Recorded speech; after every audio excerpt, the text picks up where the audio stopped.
바울이 이 교회를 보니까 그에게서는 딱 두 종류의 교인만 있어요. 하나는 믿음이 강한 성도, 또한 성도님은 믿음이 연약한 성도. 이렇게 두 부류가 있는데 이 두 부류가 여러 가지 이슈로 갈등하고 또 나뉘어지고 원치 않는 일들이 일어나는 그런 교회의 상황을 정말 어떻게 하든지 복음 안에서, 우리가 이제 복음을 알았으니까 그 복음 안에서 이제 하나 되는 일들을 위해서 계속 지금 말씀을 하고 있어요. 예수님이 십자가 지시기 전에 하루 전날 제자들과 함께 최후의 만찬도 드시고, 그 다음에 제자들을 위해서 기도한 기도문이 요한복음에 나와 있는데 이렇게 기도하시더라고요. 내가 아버지 안에 있는 것 같이 그들도 다 하나가 되어 우리 안에 있게 하사 세상으로 아버지께 나를 보내신 것을 믿게 하옵소서. 내게 주신 영광을 내가 그들에게 주었사오니 이는 우리가 하나가 된 것 같이 그들도 하나가 되게 하려 함이라. 곧 내가 그들 안에 있고 아버지께서 내 안에 계시어 그들로 온전함을 이루어 하나가 되게 하려 함은 아버지께서 나를 보내신 것과 또 나를 사랑하신 같이 그들도 사랑하신 것을 세상으로 알게 하려 함이로소이다. 마지막 유언을 우리가 귀하게 생각하는데, 예수님이 십자가 지시기 하루 전날에 제자들을 위해서 한 기도가 어떤 내용인가 봤더니 서로 하나 되게 한다. 이 기도는 아마 주님께서 오늘도 우리를 위해서, 우리 교회를 위해서 하는 기도가 아닐까 싶습니다. 어떻게 하나가 될까요? 지금 계속 바울은 이야기를 나누고 있는데 오늘 본문도 이렇게 시작합니다. 믿음이 강한 우리는, 믿음이 강한 성도, 마땅히 믿음이 연약한 약한 자의 약점을 담당하고, 그리고 이 말을 했어요. 자기를 기쁘게 하지 아니할 것이라. 우리 각 사람이 이웃을 기쁘게 하되 선을 이루고 덕을 세우도록 할지니라. 이렇게 얘기했습니다. 즉 강한 성도가 연약한 성도를 이렇게 받으라, 담당하고, 그리고 자기가 가지고 있는 힘으로 자기 자신을 이렇게 pleasing, 기쁘게 하려고 하지 말고 우리 이웃의, 우리 형제 자매를 기쁘게 하는데 그 힘을 쓰라고 하는 것이죠. 참 이게 나를 기쁘게 하지 말고 남을 기쁘게 하라. 이것이 얼마나 부자연스럽습니까? 본능적으로 이거는 부자연스러운 것이죠.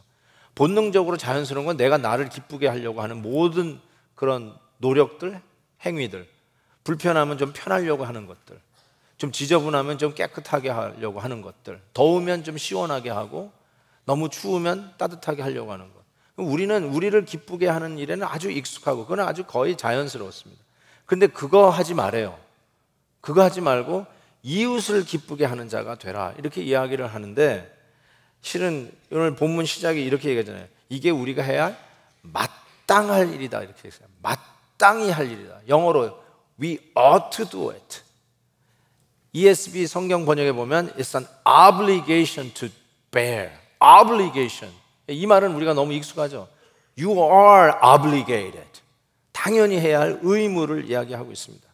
세금 내는 게 의무이고, 국방의 의무를 지는 게 한국 남아들의 의무이고, 그런 것처럼 거기에는 퀘션이 없잖아요. 거기에 시비를 걸어요. 당연히 해야 할 일인 것처럼 우리 성도들이 어떻게 하나 되는가? 믿음이 강한 자들이 자기들의 기쁨을 위해서 살지 말고 우리 형제 자매, 이웃의 기쁨을 위해서 사는 것이 마땅하다. That's an obligation. 당연히 해야 할 일이라고 얘기하면서 이웃에게 더 이상 stumbling block, 걸림돌이 되지 말고 선과 덕을 세우도록 격려하라고 이야기를 합니다. 왜 이렇게 살아가야 되는가? 전혀 부자연스러운 일인데 왜 이렇게 살아가야 되는가? 그 이유 또한 바울이 밝힙니다. 3절 보니까 그리스도께서도 자기를 기쁘게 하지 아니하셨다. 끝. 무슨 심오한 이유가 있을까 싶지만, 무슨 심오한 신학적 답을 주시려고 하는 것인가 봤더니 그게 아니라 우리 주님 예수 그리스도께서도 자기 자신을 기쁘게 하지 아니하셨다. 고로 우리도 우리를 기쁘게 하려고 하는 삶을 살지 말고 이웃을 기쁘게 하는 삶을 살아라 라고 얘기했어요. 존 스타트 목사님이 그의 로마서 주석에 이 부분을 이렇게 얘기하십니다. 이것이, 즉 예수님이 자기를 기쁘게 하지 않았다는 이것이 성육신과 예수 그리스도의 공생의 의미를 요약한다.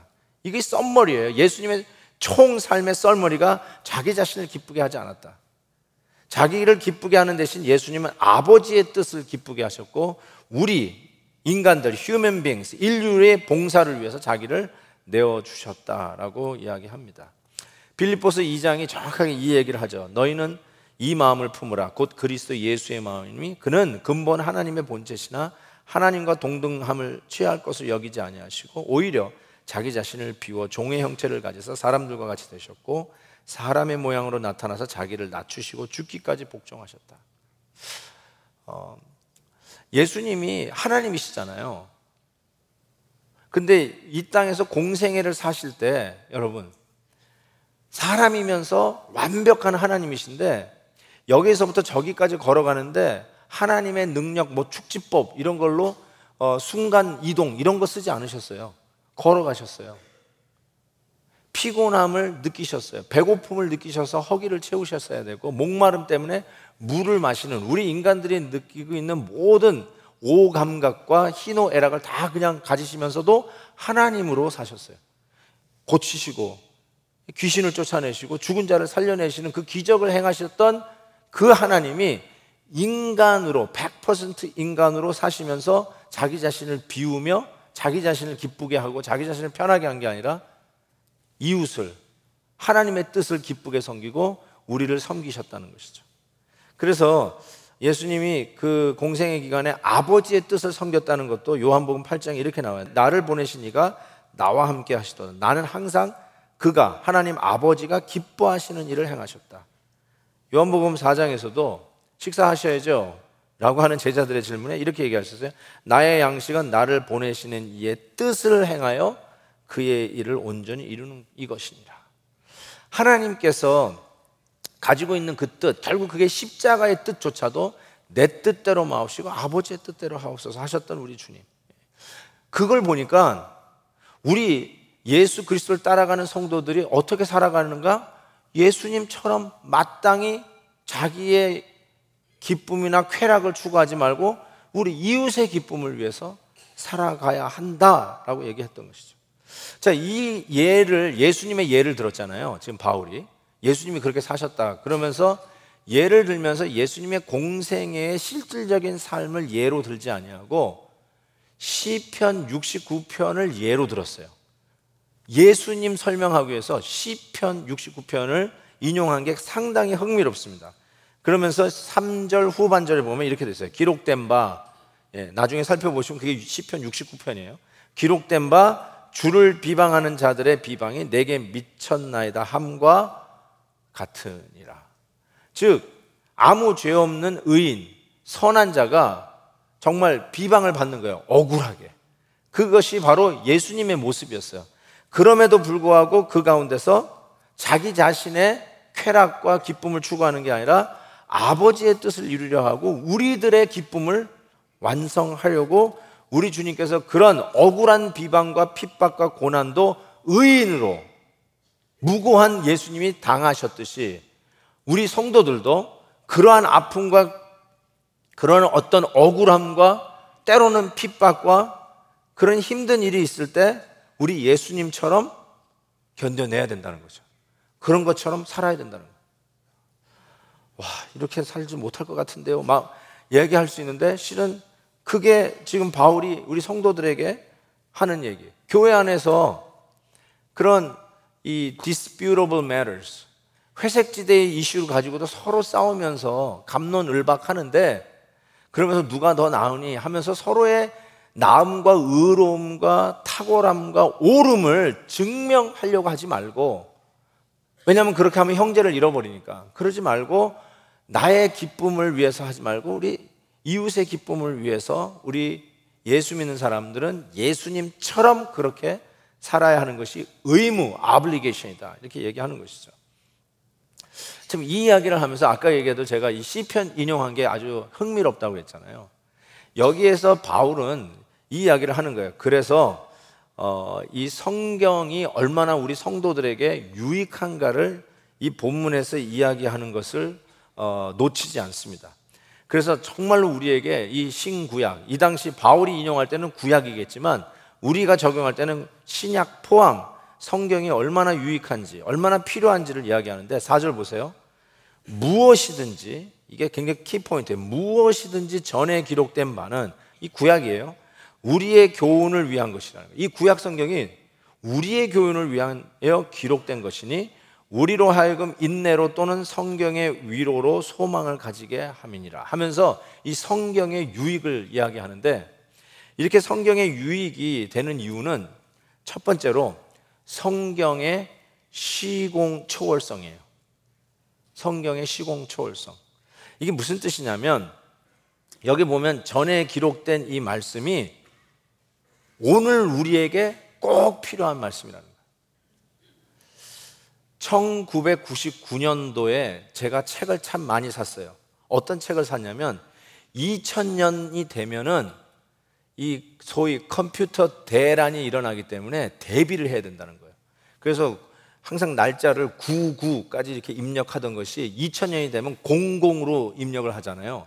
그럼 00으로 입력하면 뭐 1000년으로 돌아간다든지 뭐 이렇게 해가지고 대란이 날 거예요. 그거 막 준비해야 되고, 뭐 비상, 물, 식량 이런 거. 왜냐하면 예를 들어서 파워, 전력소에서 모든 게 이 컴퓨터 공학 전부 다 이 공급 중단이 될 수 있고, 수도 이런 것들 전부 다 안 돌아갈 수 있다고. 얼마나 그때 아찔했는지 몰라요. 그래서 그 책 보고 막 물도 좀 사다 놓고 교회적으로도 제가 광고를 하면서 준비하라고, 어떤 일이 있을지 모른다고. 그런 어떤 기억이 나요. 자, 제가 그 1999년도에 산 책을 지금 볼까요, 안 볼까요? 잘 모르세요? 예. 벽난로 있는 집 얘기하세요. 제가 그 책 다 드릴게요. 불쏘시개로 쓰셔도 상관이 없습니다. 제가 말씀드리는 이유는 성경이 1999년도에 쓰여진 게 아니에요. 성경은 언제 쓰여졌냐면 지금부터 2000년 전, 3000년 전에 쓰여진 책이에요. 그럼에도 불구하고 still applicable, still as real practical as it is. 정말로 실제적이고, 이 말씀이 오늘 21세기를 사는 우리에게도 얼마나 적용하고 얼마나 교훈이 되고 유익이 되는지 모른다는 거예요. 그래서 하나님의 말씀은 시공을 초월해서 우리에게 적용되기 때문에 이 바울이 예수님 얘기하기 위해서 지금 시편 얘기하고 있다니까요. 그런 의미에서 두 번째로 이 성경의 유익이 뭐냐면, 성경은 그리스도 중심적이에요. 그래서 어디를 봐도 예수 그리스도를 깨달을 수 있는 놀라운 은혜가 있어요. 그러니까 예수님을 보기 위해서 예수님의 생애를 기록한 마태, 마가, 누가, 요한만 볼 필요가 없어요. 예수님을 보기 위해서 창세기를 볼 수 있고 레위기를 볼 수 있고 룻기를 봐도 예수님이 나오고, 시편, 잠언, 전도서를 봐도 예수님이 거기 있다니까요. 그래서 모든 성경은 예수 그리스도 중심이라는 것을 우리가 깨닫게 돼요. 그래서 누가복음 24장에 보면 엠마오로 가는 두 제자에게 부활하신 예수님이 성경 공부하셨던 기억이 있어요. 그러면서 이 제자들이 가슴이 불이 타는 거야. 성경 공부하니까 막 말씀에 깨달음이 있으니까 변화가 있으면서 그들이 예수님이 부활한 예수님인지 모르고 예수님이 떠나신 후에 이렇게 얘기해요. 누가복음 24장 보면 이에 모세와 모든 선지자의 글로 시작하여 모든 성경에 쓴 바, 누구요? 자기에 관한 것을 자세히 설명하시죠. 그러니까 모세 오경, 소선지서, 대선지서, 시편, 잠언, 전도, 욥기, 이 모든 것들이 뭐예요? 자기 자신, 그리스도에 관한 것이라는 것을 설명하는 거죠. 이 성경을 그리스도 중심적으로 보니까 눈이 뜨인 거예요. 가슴이 타오르는 거예요. 그렇게 지루했던 레위기가 예수님 얘기예요. 하나님의 이 말씀이, 야, 이게 그리스도 중심적이구나. 그래서 예수님을 볼 수 있다는 것입니다. 그 다음에 세 번째로는요, 이 말씀으로 격려를 하는데 인내와 위로로 소망을 가지도록 격려하는 말씀인 것을 깨닫게 돼요. 인내로서 또는 성경의 위로로 소망을 가지게 하랍니다. 여기 인내라는 말이 굉장히 우리에게 뭘 가르쳐 주냐면, 우리 크리스천의 삶이 인내해야 할 일이 참 많다는 것을 전제로 해요. 그냥 자기 좋아하는 일만 하면, 아무 어려움이 없고 쉬운 거라면 인내하라고 얘기할 필요도 없잖아요. 근데 인내하라고 성경이 얘기해요. 힘든 일이 있을 거라고, 그렇지만 인내하라고 얘기해요.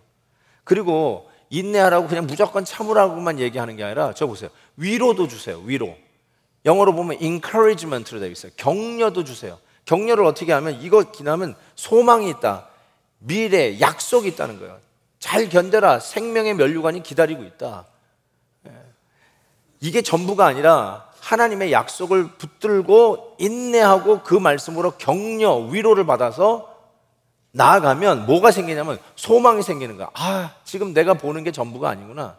나를 실망시키고 있는 현재의 상황이, 우리의 현재의 모습이 이게 전부가 아니구나. 인내하면, 하나님의 격려와 약속을 붙들고 가면 소망이 있구나.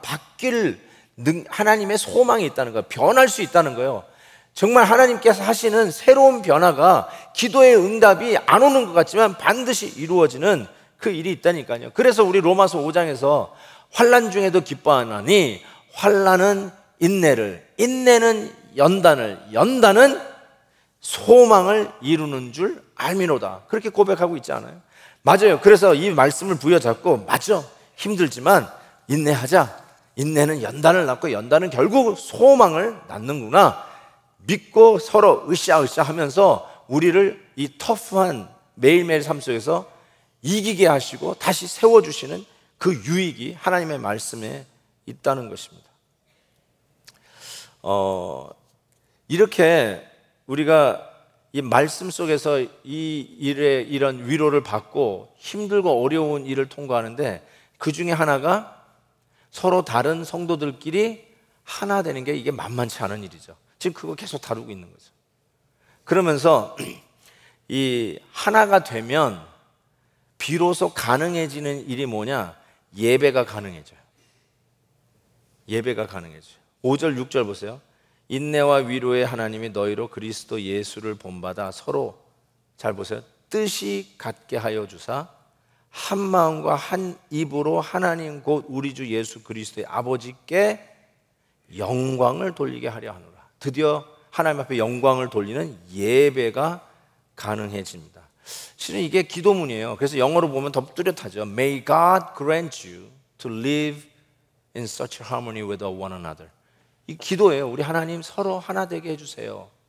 한 뜻, 같은 뜻 갖고 한 마음과 한 입이 되게 해주세요. 그러면 어떻게 돼요? 하나님 앞에 영광을 돌리는 이 예배가 가능해진다는 것입니다. 여러분, 이 하나 되는 것에 대해서 저는 이런 생각을 합니다. 이 하나 되는 것은 실은 하나님의 초자연적 은혜이기 때문에 이 일이 정말로 예배 안에서만 가능합니다. 저는 이 하나 되는 것이 어떤 시스템이나 어떤 체계, 더 나은 내규, 규칙 때문에 가능하다고 생각하지 않아요. 만약에 조금 도움은 될지 모르지만 좀 시스템을 좀 새롭게 바꾸면, 내규를 수정하면, 아니 심지어는 헌법을 바꾸면 좀 하나 되는 일에 좀 도움이 될까?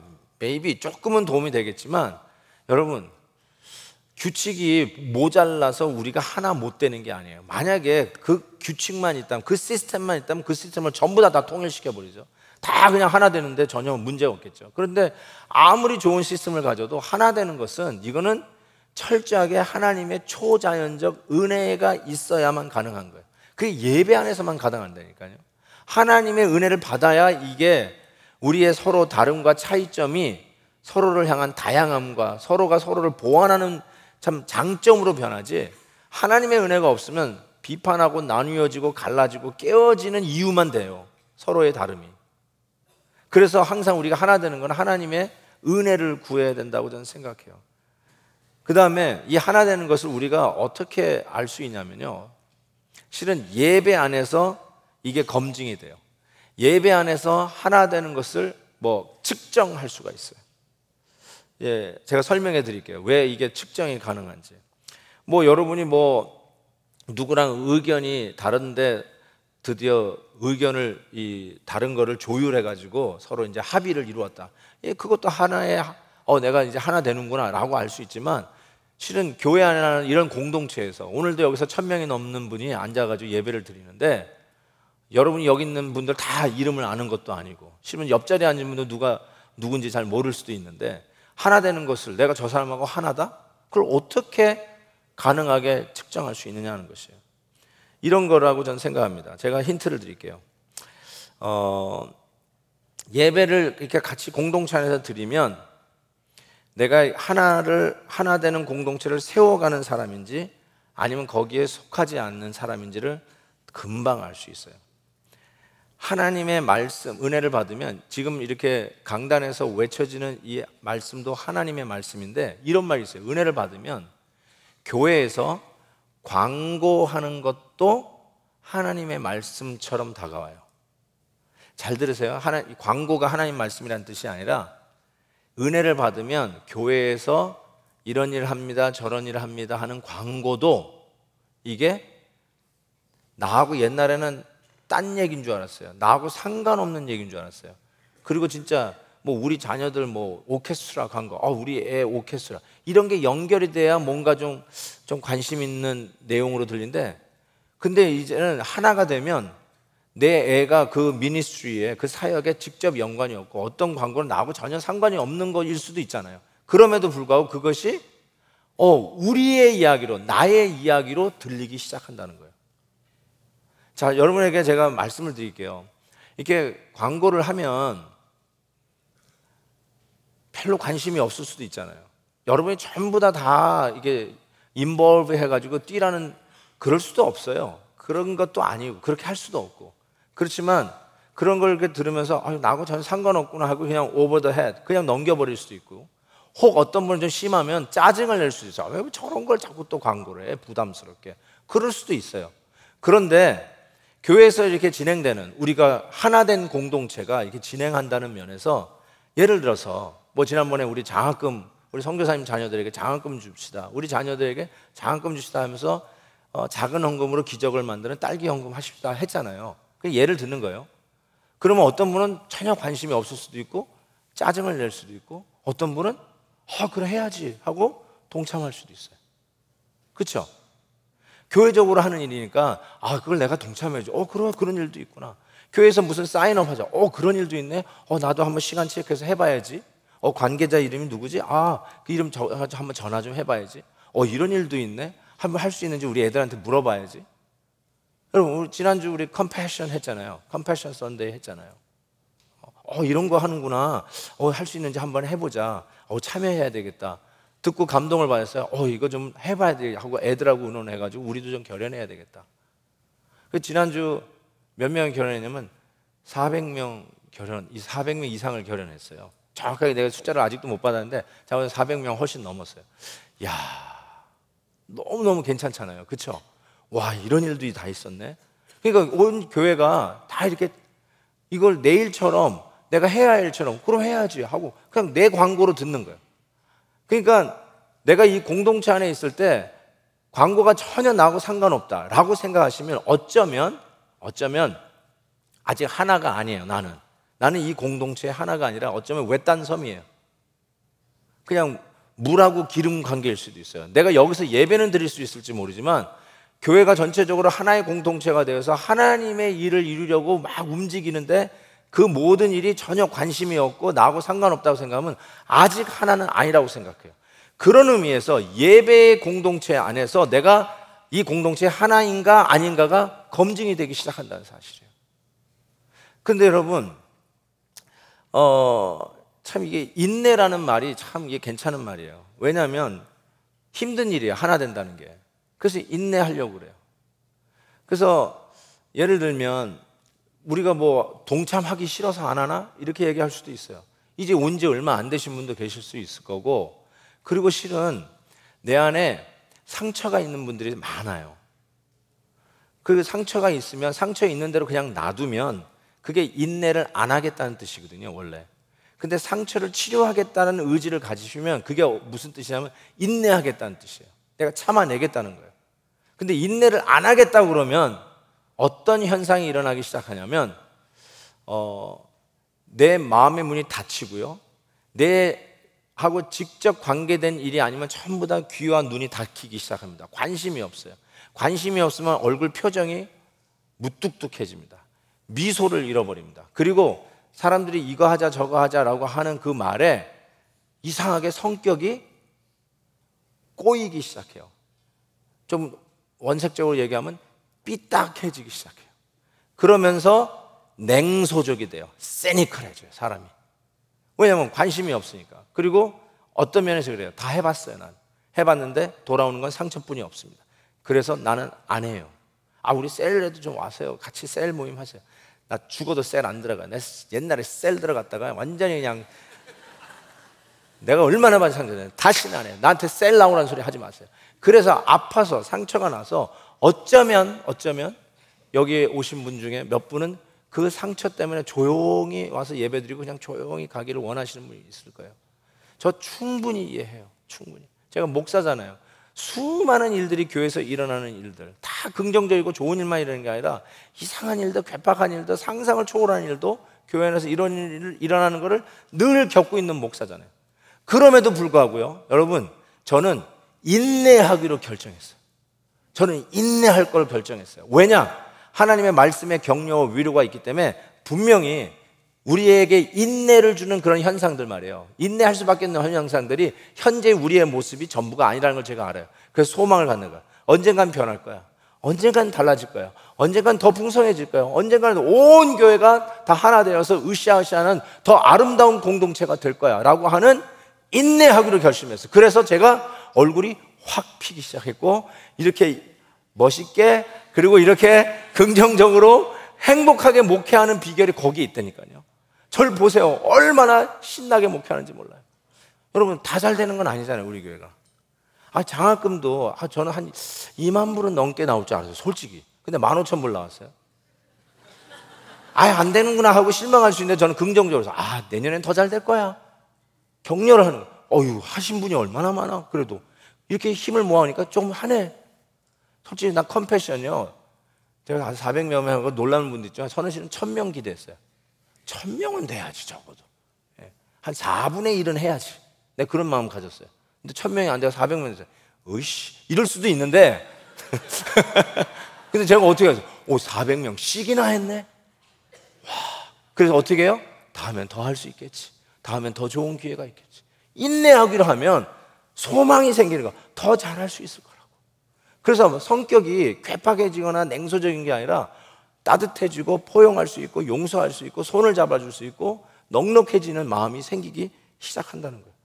그런 마음이 생기면 여러분, 예배가 바뀌는 거예요. 예배 분위기가 바뀌는 거예요. 완전히 우리 베델 예배가 살아있잖아요. 성도들이 막 점핑하고 뛰어드느라고 야단이잖아요. 항상 분위기가 항상 열려 있잖아요. 광고를 들으면서 내 얘기하는 것처럼 들으시잖아요. 대부분이. 대부분이. 아멘, 아멘. 그 이유가 뭐예요? 하나 되고 있는 공동체의 모습을 보는 거예요.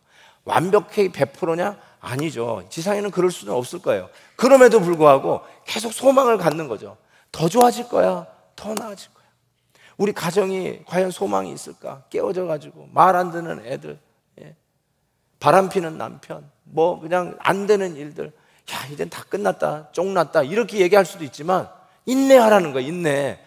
이게 전부가 아니라 더 나아질 수 있고 더 향상될 수 있고 발전될 수 있다, 이 마음을 가지면 소망 중에 서로 인내하면 하나 되는 열매가 드디어 생기기 시작한다는 것이죠. 제가 창작한 스토리를 하나를 얘기하도록 하겠습니다. 다각형 교회라고 하는 교회가 있었습니다. 이 다각형 교회에는 네모 모양을 가진 믿음이 강한 성도가 있었고요. 그 다음에 믿음이 연약한 세모 성도들이 많이 있었습니다. 근데 이 모두는 전부 다 완벽한 우리 예수님을 닮아가는 둥그런 동그라미가 되기를 원했어요. 그래서 이 교회의 모든 가치는 구룩이에요. 잘 굴러야 돼요. 그래서 모든 행사도 구룩이에요. 굴기를 잘하면 그것이 예수님 닮아가는 거예요. 왜냐하면 동그란 완벽한 예수님이처럼 되기 위해서예요. 그런데 여러분, 이 사각형 믿음이 강한 성도와 그 다음에 믿음이 연약한 이 세모 성도가 있다고 생각할 때 어떻게 하면 잘 굴릴 수 있을까요? 어떻게 하면 잘 굴러서 예수님처럼 될 수 있을까요? 여러분, 둘 중에 누가 더 잘 굴릴 수 있을 것 같습니까? 네모 혹은 세모. 뭐예요? 그래도 네모가 더 잘 굴러요. 세모 이거 한번 굴려 보실래요? 안 굴러가요. 툭툭 쳐도 안 굴러가요. 그래도 이 네모는 세게 이 꼭대기를 치면 이게 넘어가서 마치 주사위가 이렇게 돌아가듯이 툭 툭툭툭 굴러갈 수 있어요. 그런데 여러분, 자기도 잘 굴러가지 않는 네모가 세모한테 너 그러면 되냐 안 되냐 이렇게 욕을 해가지고 되겠어요? 그러면 삼각형, 그래 네가 각 하나 더 있다고 재는 거지, 그래 네가 갑이다 이러면서 하면 이게 되겠냐고요. 이게 굴러가겠냐는 거예요. 근데 여러분, 이게 예수님 닮기위해서 굴러가는 비결이 있어요. 그게 뭐냐면 사각형과 삼각형이 하나가 되는 거예요. 하나가 되면 요렇게 돼요. 요렇게. 그러면 조금 더 각이 생겨가지고요, 굴러가는 데 도움이 돼요. 근데 여기에 또 다른 삼각형이 또 하나가 돼요. 여기에 또 다른 세모가 또 하나가 되어 합쳐져요. 그러면요, 지금 제가 여름 성경학교 하고 있는 거예요. 이렇게 되면 보세요, 좀 원이 돼가고 있잖아요. 그래서 이걸 이렇게 되면 굴러가는 게 훨씬 쉬워져요. 잘 굴러가요. 이제 굴러가면서 실은 자기들의 모난 각들이 다듬어지면서 정말로 예수님 닮아가는 성도들이 되어 간다는 것이에요. 여러분, 하나가 되는 게 뭐 대단한 가치일까 싶은데, 하나가 되는 게 삼위일체 하나님, 아버지의 뜻이 내 뜻이고 아버지의 뜻대로 하는 것이 내 뜻이라고 얘기하는 삼위일체의 하나님을 닮아가는 모습이에요. 그게 바로 구원받은 백성들이 자기의 기쁨보다 남의 기쁨을 우선으로 하고 나의 유익보다는 남을 위해서 사는 삶으로 아블리게이션, 그것이 기쁜 의무가 되기 시작할 때 결국 우리 안에 나를 위해서, 나의 기쁨을 위해서 십자가를 지신 예수 그리스도의 모습이 우리 안에 재현되기 시작한다는 것이죠. 제가 그 찬송가를 부를 때 가끔 이제 아쉬운 찬송가가 있는데, 그 중에 하나가, 이 찬송가가 참 아쉬웠어요. 그게 뭐냐면 믿는 사람들은 군병 같으니. 여러분 이 찬송 아마 아실 거예요. Onward Christian Soldiers. 근데 이게 제가 2절 가사를 한번 띄워볼게요. 2절 가사를 보면 이렇게 되어 있어요. 원수마귀 모두 쫓겨가기는 예수 이름 듣고 겁이 납니다. 우리 찬송 듣고 지옥 떨리니 형제들아 찬송합시다. 이렇게 부르는데, 이게 아무래도 번역을 하다 보니까 진짜 영어 찬송가에 있는 엄청나게 중요한 말이 번역이 안 됐어요. 그게 바로 저기 빨간 줄 쳐진 건데, 이렇게 불러요. We are not divided, all one body we, one in hope and doctrine and one in charity. 이게 빠져버렸어요. 우리가 그리스도 안에서 하나요. 한 소망 안에, 한 진리 안에, 그리고 one in charity, 섬김, 사랑, 나눔, 봉사에도 one in charity. 광고가 나올 때 그게 저건 나하고 상관없는 일이라 생각하냐고, that's 우리가 해야 할 one in charity, 우리가 함께 해야 할 일이라고, one in charity. 이게 가능해지는 거예요. 이게 가능해지면 그때 세상이 감당 못하는 그리스도의 군사, Onward Christian soldiers marching as toward with the cross of Jesus going on before 충성. 이게 가능한 거예요. 이게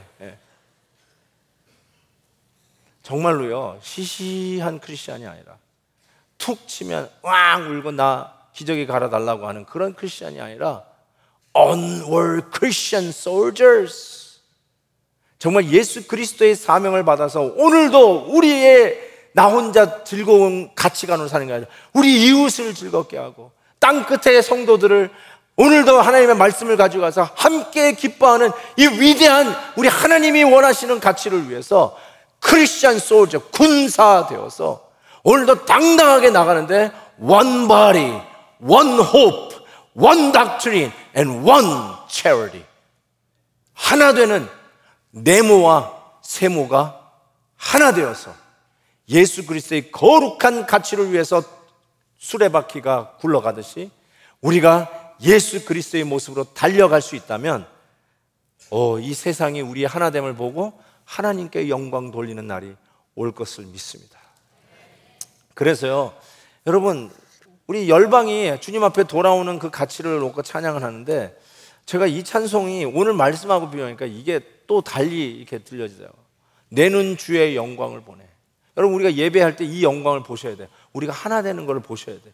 야, 예배 가는데 이렇게 하나님이 우리를 이끌어 가시는 걸 보셔야 돼요. 그게 뭐예요? 모든 열방 주 볼 때까지. 열방이 주께 돌아오는 소망과 비전을 가지면서 이 말씀을 가지고 one in charity, 주의 일을 위해서 같이 뛰어드는 이 결단은 이 찬송에 있더라고요. 그래서 한번 이 찬송 한번 부르시고 우리가 한번 기도하는 시간을 잠시 가졌으면 좋겠습니다. 늘 잘 부르는 찬송인데요, 아마 오늘 다른 의미로 와닿을 거예요. 정말로 우리가 이런 뜻으로 이걸 불러야 되겠구나 하고 다시 한번 깨닫는 찬송이 되기를 바랍니다. 내 눈 주의 영광을 보네.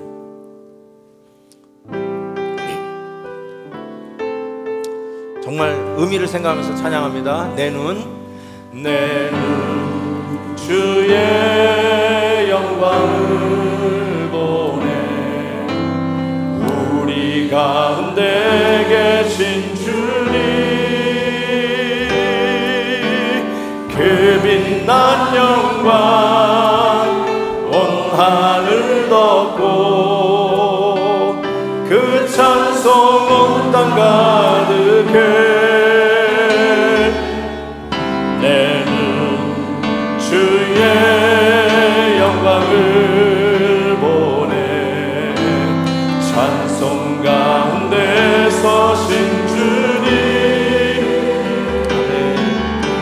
주님의 얼굴은 온 세상 향하네. 권능의 팔을 드셨네. 주의 영광 이곳에 가득해. 아멘. 우리 선의 주님과 함께 찬양하며 우리는 전진. 아멘. 모든 열방 주 볼 때까지 주의 영광 이곳에 가득해.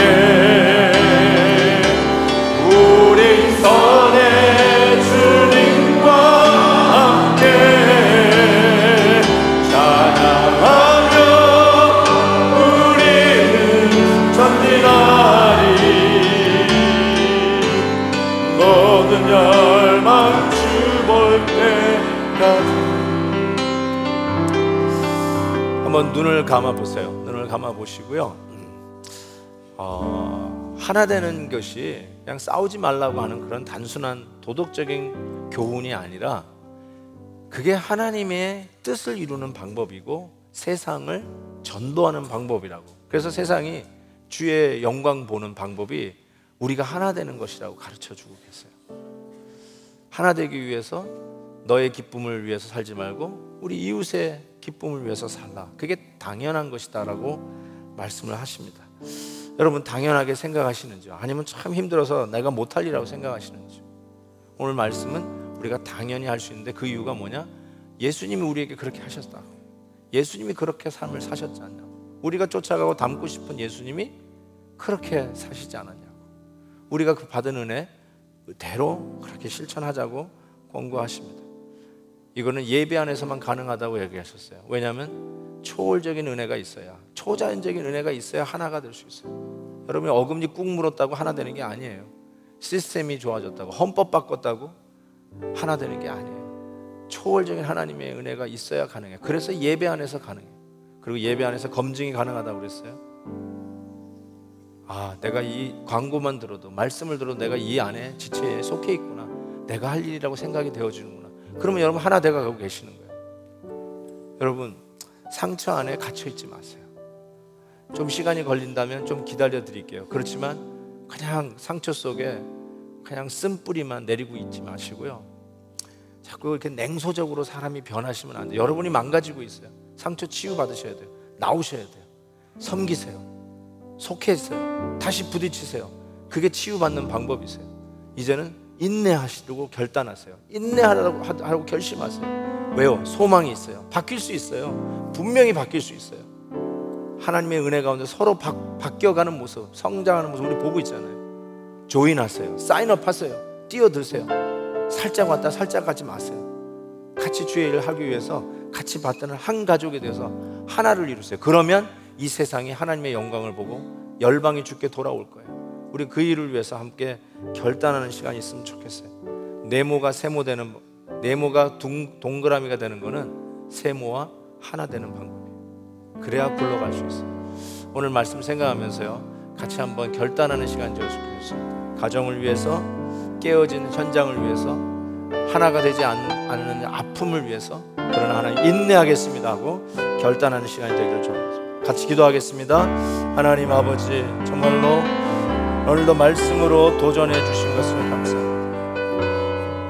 주님, 너무나도 내 상처에만 갇혀 있었습니다. 나만 보고 있었습니다. 내 가치관이 나만 기뻐하고 나만 기분이 좋아야 되고 나만 편해야 되고 내 뜻대로 이루어져야 되는데, 하나님 오늘 말씀처럼 예수 그리스도께서 그렇게 사지 않으셨고, 예수 그리스도께서 남의 기쁨을 위해서 아버지의 뜻을 기쁨으로 삼았듯이 우리도 하나님 우리의 이웃과 형제와 자매들을 위해서, 저들의 기쁨을 위해서 사는 자들 되게 하시고, 그렇게 사는 게 마땅하다 하셨고, 그게 사는 것이 진정한 기쁨인 것을 깨닫게 해주셔서 감사합니다. 하나님, 다시 한번 결단합니다. 우리의 상처를 딛고 나오기를 원합니다. 상처에 갇혀있고 상처를 받아 쓴뿌리로만 남아있지 않게 하시고, 다시 얼굴을 피며 따뜻한 마음, 즐거운 마음, 감사한 마음, 넉넉한 마음, 복음의 능력으로 하나님 리치아웃하게 해주옵소서. 치유받게 하여 주옵소서. 섬기게 해주옵소서. 오히려 이 베델의 공동체가 더욱더 하나 되어서 주의 일에 한마음으로 힘쓰는 아름다운 교회로, 사막의 냉수 한 그릇같이 하나님의 마음을 시원하게 하는 교회 되게 하여 주옵소서. 감사합니다. 예수 그리스도의 이름으로 기도하옵나이다. 아멘.